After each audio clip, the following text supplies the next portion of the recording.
أكبر صفقة استثمار أجنبي مباشر في تاريخ مصر. هكذا وصفت القاهرة اتفاقها مع شركة ADQ القابضة، أصغر صناديق الاستثمار السيادية الثلاثة الرئيسية في أبو ظبي، لتطوير مدينة رأس الحكمة في الساحل الشمالي الغربي لمصر. الاستثمارات ينظر إليها كدفعة ضخمة للاقتصاد المصري المتأزم في وقت تواجه فيه البلاد ضغوطا ومشاكل تمويل مع صندوق النقد الدولي. الصفقة زي ما قلت لحضراتكم هتتضمن شقين: شق جزء مالي يسدد كمقدم، وجزء حصة من أرباح المشروع. طول مدى المشروع سيكون للدولة المصرية حصة من أرباحها.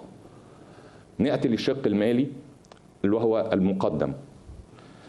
سيتضمن استثمار أجنبي مباشر يدخل للدولة المصرية في ظرف شهرين بإجمالي 35 مليار دولار.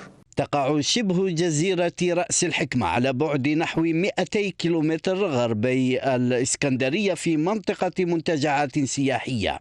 وقالت القابضة ADQ إن العمل على بناء مدينة الجيل القادم على مساحة 170 كيلومترا مربعا سيبدأ في أوائل عام 2025.